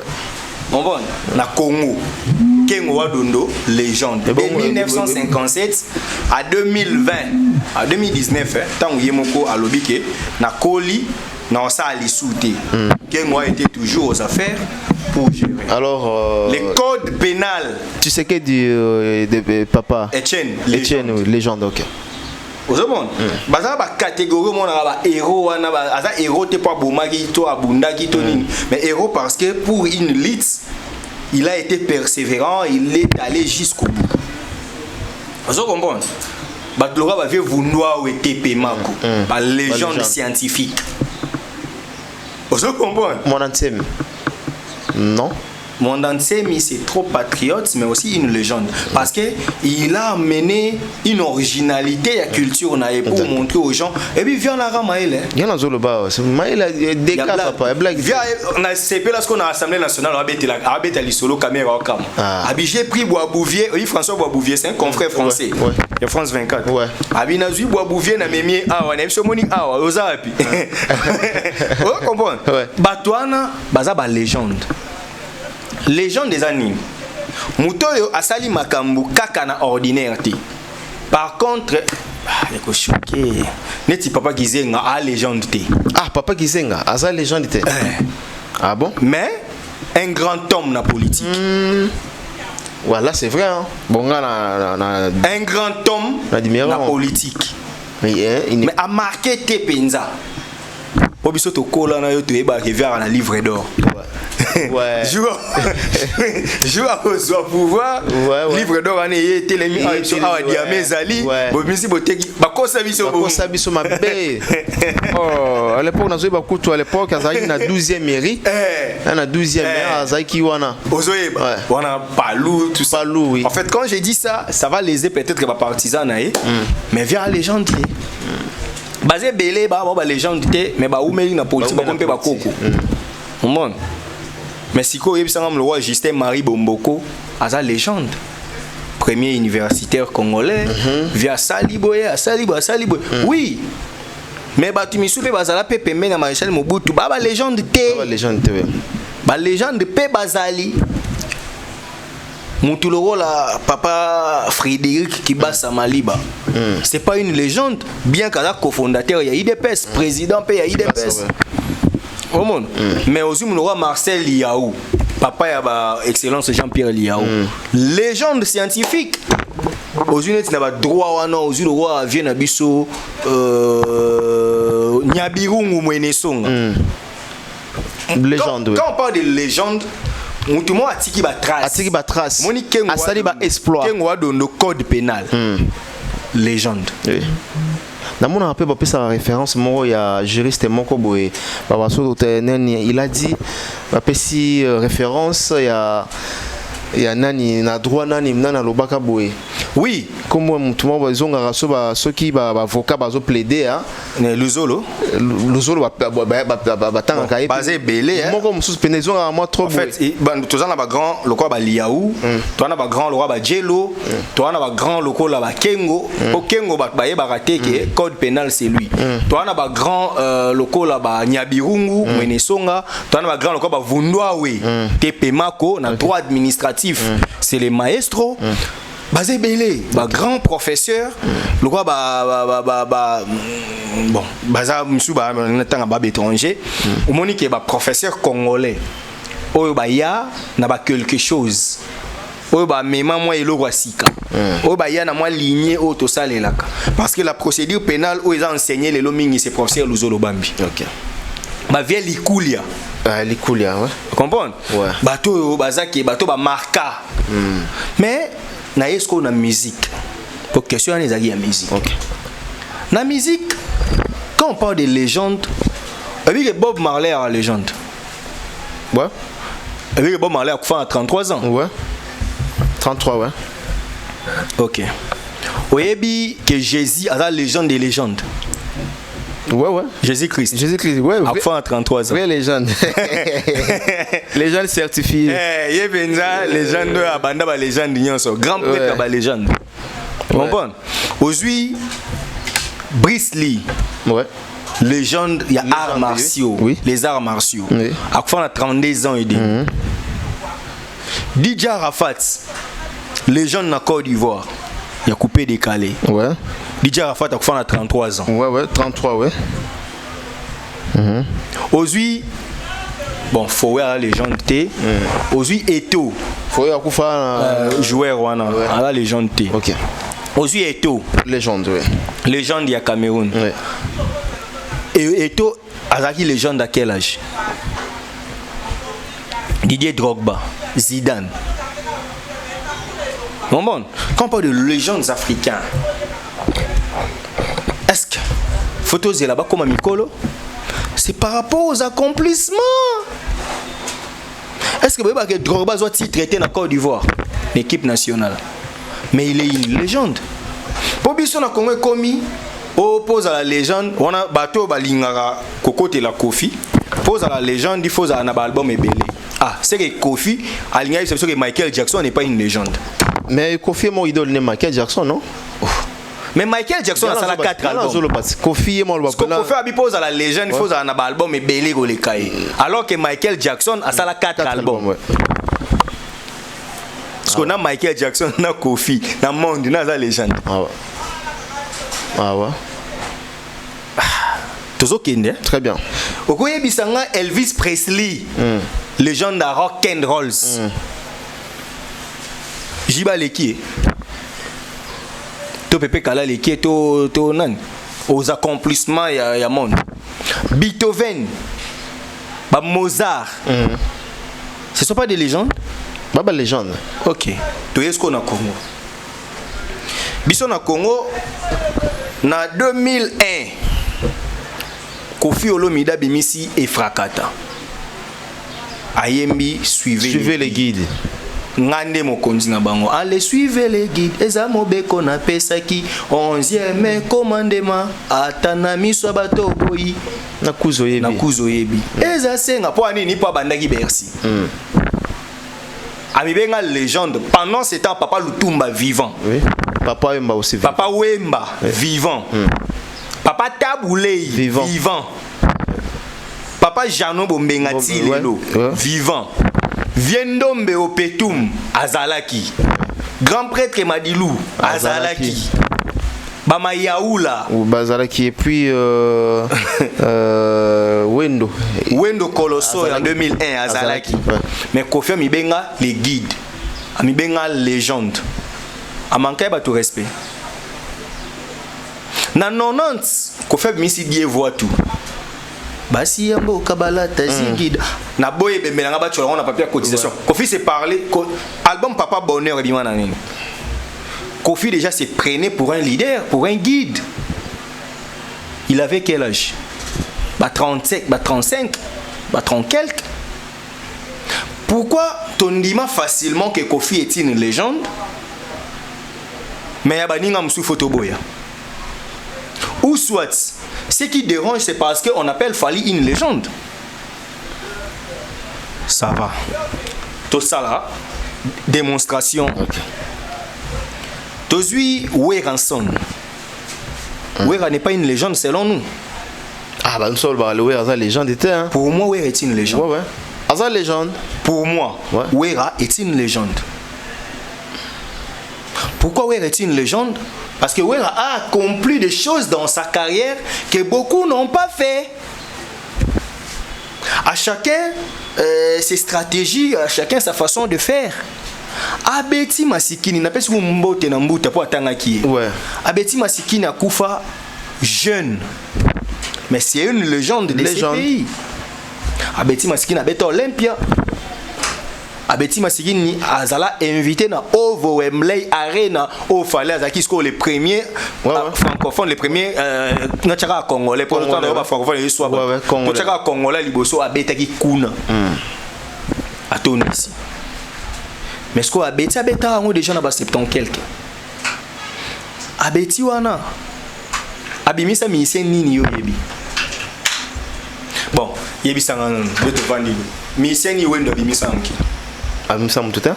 Bon mise ni Michael Jackson abimisa. Mise ni Johnny Hallyday abimisa. Voilà.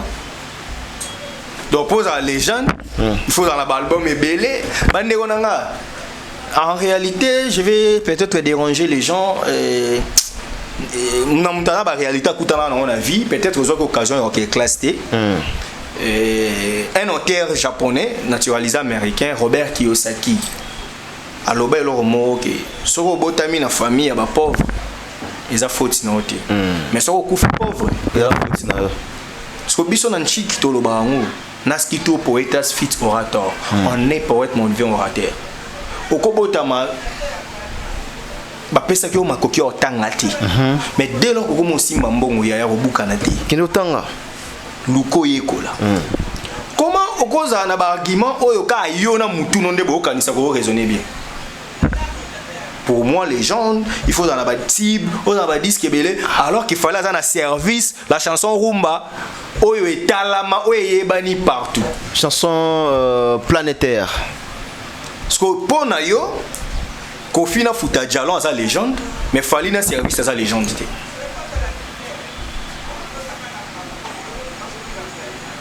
Au lobby, fallait rose à légende té poisana no mikolo bazana. Qui a dit ça? Maintenant on ba que fallait à cause à légende té mikolo bazana nous, mais lelo na musique mikolo bazay sous mingi té. Ba sous mingi té, lelo baza sauté comme ba guide bazate.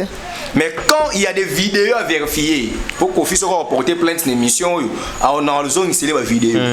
Ba mikolo kutu bazake belé no ba kufagité ko fa ba ribo si porter ngande mokonzi ngande no kumba. Ngande les guides.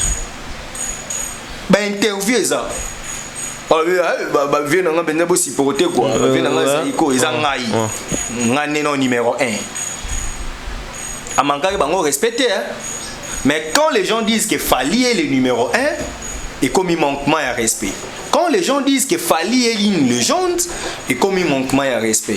C'est parce que la tête de Fally vous déplaît, c'est parce que vous êtes tendancier de vos souhaits, de le voir sombrer. Non. J.B. Piana dit respectons les gars qui ont vécu. Est-ce que nous avons un Congolais où il y a ba arène, il y a ba grande dimension et belé le roi Fally? Non, à part Fally. La plus grande salle en Europe, il y a Kofi Olomide, ça s'appelle Bercy. La configuration a 17 000 places. À l'époque, oui. À l'époque, c'était la plus grande salle. Okay. Et ça, les gars, à la légende. Mais il fallait bêter en 2020, en février, la version, il y a Accor Hotel Arena, il y a plus de 28, 22, 23 000. 22 000, oui. Parce qu'on a bon mis balai à part petit cas il y a Bercy n'a pas mis balai qui est une légende. Tozi Kofi Tobi autre temps autre mers. Kofi a bêta qui on attend Zaki Mounen était grandeur na ngwana OK ce qu'il fallait pas bêta quand il y a 22 000 tonnes d'Isaki. Donc à partir derrière Bercy on a ba on balai ba bêta fallait être une légende. Soit na Congo to ba que toi na 4 légendes. Ba toi bêta Bercy. OK. Kofi JB, Wera, Papa Wemba et puis Tobaxi ce qu'il fallait. Parce que ceux qui ont 4 bondimi baba légende. Pourquoi fallait avoir la légende? Papa Wemba bêta na Peter Gabriel. C'est bien bon non? Peter Gabriel na R. Kelly. Na la renommée. R. Kelly. Parce qu'il fallait bêta na R. Kelly. Papa Wemba na label ya Peter Gabriel à la tournée. Est-ce que fallait que One Night ezaka label à R. Kelly? Obayemba Why Nights, je crois. Ouais. Ouais. À l'époque, oui. En 2010. En 2010, je crois. Ouais. Ah, Zong Singa, ouais. Ah, ça la vocalement. Et moi, on a salé. Bayemba na ba, Master Nabiso Ayemba African Queen. Master Nabiso Ayemba African Queen. Two-Face Idibia. Bah Two-Face, ouais. Idibia, ouais. Ce qu'on y a bisanga, ça déjà. Et même qui est dans la terre des légendes. Viens à Misso Weranson et puis pasteur Maikini. Au côté d'un coup des grands. Au côté d'un coup avec l'histoire des martyrs et Tony. Parce qu'il fallait donner l'histoire des martyrs. En quoi ça vous dérange qu'on ne dise pas qu'il est une légende? Est-ce que nos têtes fonctionnent? Papa, tu ne peux pas aimer Fally. Mais tu dois accepter que c'est une légende, c'est le numéro 1, c'est le modèle, c'est son époque. Oui. Fally, c'est l'incarnation. David Monceau aujourd'hui, c'est quand Fally, mon artiste, mon ex-artiste. Depuis qu'il nous avait promis qu'il va fabriquer notre Fally. Bomonier. Vous comprenez? C'est-à-dire, dans chaque génération, il y a toujours quelqu'un qui sort de l'ordinaire. Des banals au sommet. Oui, c'est ton droit. Mais ne boude pas ce qu'il est en train d'accomplir. Fallait faire Paris la Défense Arena que Kofi Nathalie écoute émission basana Franck. Mon ami Franck, c'était Mike que j'étais salé. Bah ça l'émission Kofi a lobby que Paris la Défense Arena et aux la concert nanga ya monene spectacle nanu Congola salati. Quand ça sortait de Kofi, Ezaki m'a bêté. Mais maintenant Fali n'a pas dit que l'équipe a spectacle et tout, mais au regard de ce qu'il a accompli, tout le monde a vu Fali faire ça, une plaque d'or, il y a salle. Les lois ont tout un stream wana ya concert à Fali à You Arena, tout le monde a eu bien haut. Corée wana, pour un concert à Fali tika la raté. Mais Corée wana et binama. Et ti les lots. Sko ngai, je sais que Kofi est une légende. Je ne peux pas l'ignorer. Mais que les gens de Kofi acceptent aussi que Fali est une légende. Que les gens de Ferré acceptent que Fali est une légende. Et Ferré aussi est une légende. Non, Ferré n'est pas une légende. Ok. Ferré a déjà accompli quoi d'extraordinaire. Très bien. C'est un bon chanteur. Ferré n'est pas légende. Ce n'est pas une légende. Ce n'est pas une légende. Yo ebisanga mudlogo la Papa Ndombe atika vrai chant. Mokolo na kokufa e kozala bongo. Macha. Soki ngana. Est-ce que Ferré est la légende? Ah légende c'est. À un moment tout sérieux. Yo ebisanga mlowa kulutu na ngai onono linga mingi ton okola Papitex. Ah Papitex. Ouais. Matulu. Nazala kawa. Non, gâteau Papitex. Ozoba gâteau bien pas. Est-ce que Papitex a légende? Ah Papitex. Mais maestro vers na pot. Ouais. Batloa ba gâteau Bivens.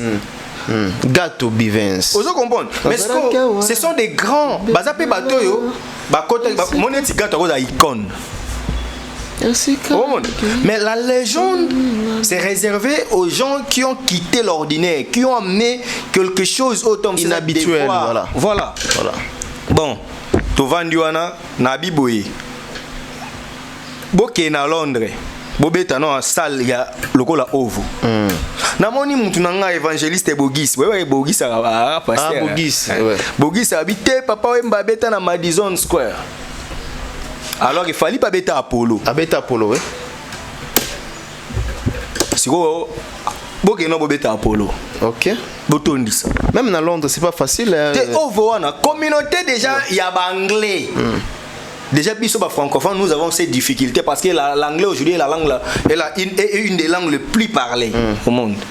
Anglais, c'est la langue, il y a business, c'est la langue, il y a connexion. Même la France. Parce qu'au biso francophone, nous sommes en retard dans mon belé. Mais un francophone qui défie le millier anglo-saxon, à qui a bêti ça la 12 500.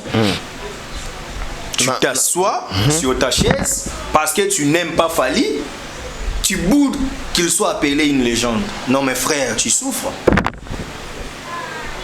Mes chers frères et sœurs, la liberté d'opinion est garantie dans la Constitution. Vous êtes libre d'émettre vos opinions, d'aimer les gens que vous voulez, de détester ceux que vous ne voulez pas. Mais face à des réalités acceptées, mon cher ami, moi je suis madrilène, dans le Real Madrid. Mais je reconnais que l'âge d'or il y a à Barcelone, époque Messi et Iniesta, ils ont tout raflé. Moi, en tout cas, parmi les entraîneurs dans l'Ingate, Guardiola fait partie. Okay. Mais je ne peux pas accepter que Guardiola c'est un grand entraîneur. Tu dois avoir ta force one, spécial one. José Mourinho. Tu dois avoir ta Carlo Ancelotti. Okay. Mais yo ce qu'on a vu bon, né na vandi bola, na boya Sir Alex Ferguson. Naza na Congo na ara imanye.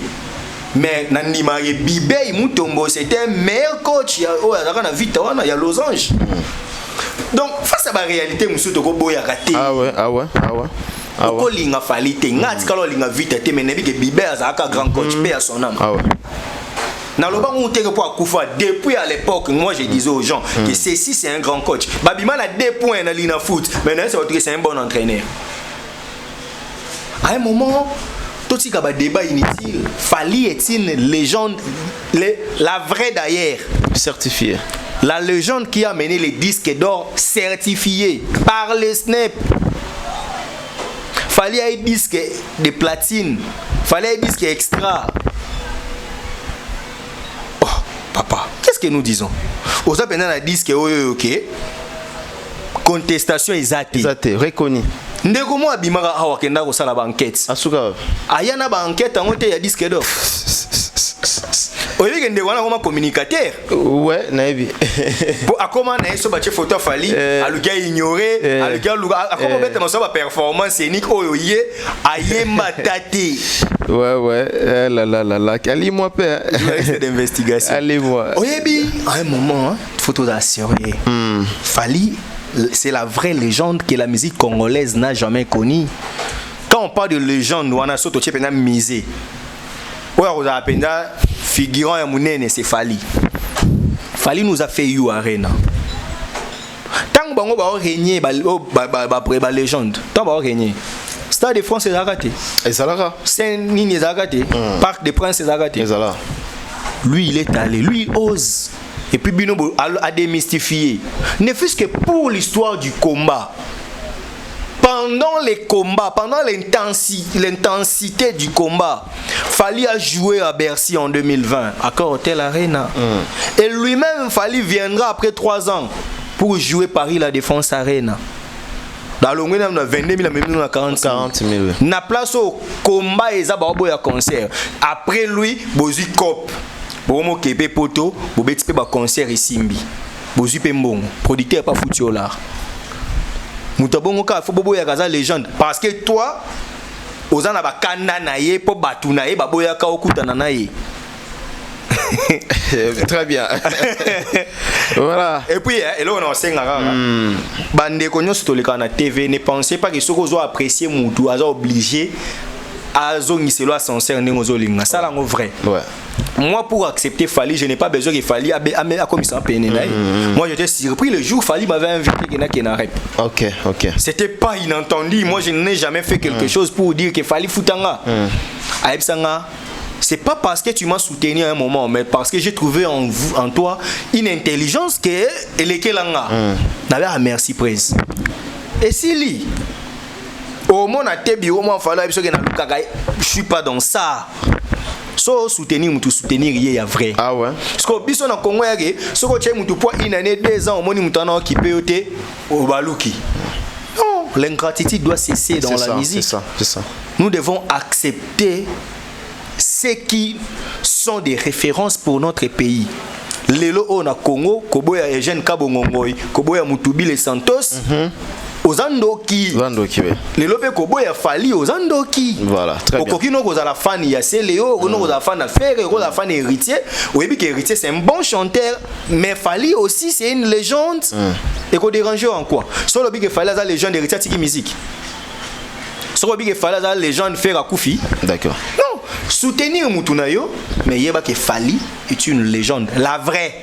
Voilà, la vraie légende. Merci, nous sommes vraiment à la fin de cet entretien. Merci Steve Kambanga. Donc peut-être dernier mot pour aujourd'hui. Non, pour aujourd'hui, exactement. Je demanderai aux Congolais en tout cas de prendre vraiment la patience. Espérons ma moto lobby émission yoka ba réajuster ba décision na bango de manière que batika ba concert betama. Je souhaite que faire à ça la festival na. Je souhaite que fallait beta ba concert na. Je souhaite que Gali Garvey a beta concert. N'était-ce que jeune en batu a osé à 20 000 et 40 000 places. Et puis dans la musique urbaine. Et bien niveau ça là. Donc botika bangonyo so babeta, c'est pour la culture congolaise. Culture était karamboka makasi Brésil et c'est stabilisé pour le football. Donc biso avec ba richesse to anango lokwa diamant cuivre nyonso ba yiba biso. Totika la tana musique na biso. Totika ba beta yango et ça la biso bien. Moni mam to mona na Jeux olympiques.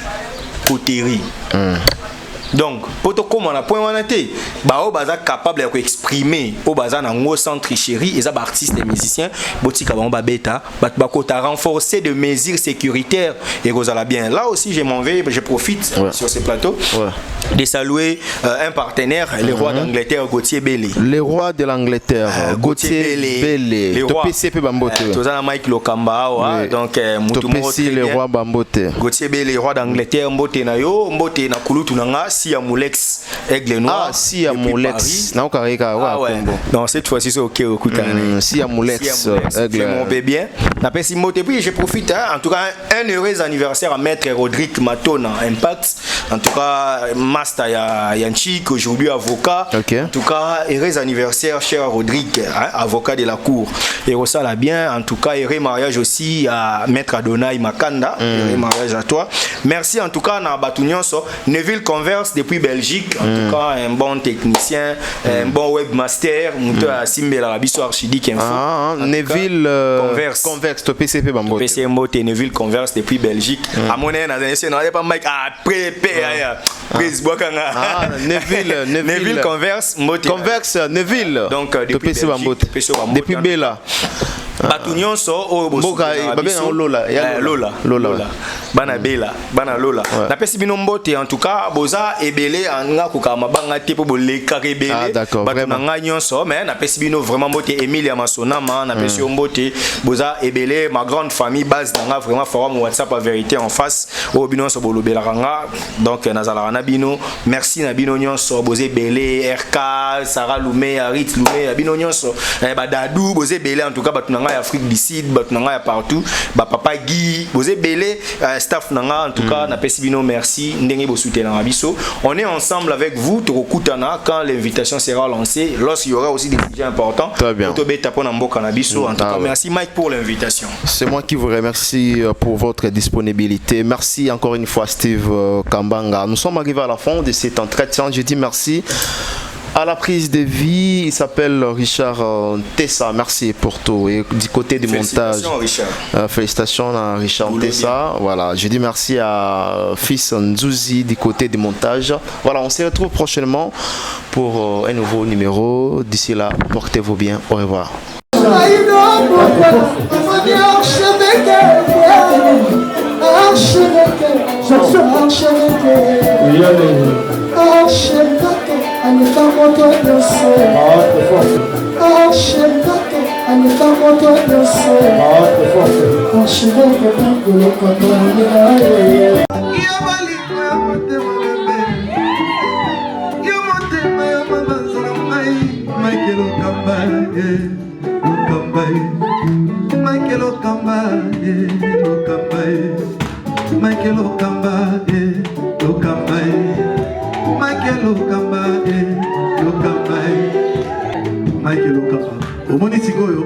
L'artiste, c'est l'improvisation.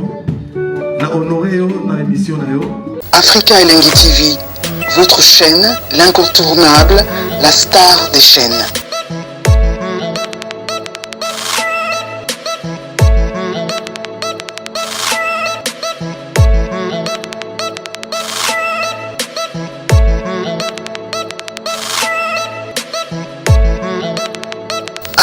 Africa Elengi TV, la magie de l'info.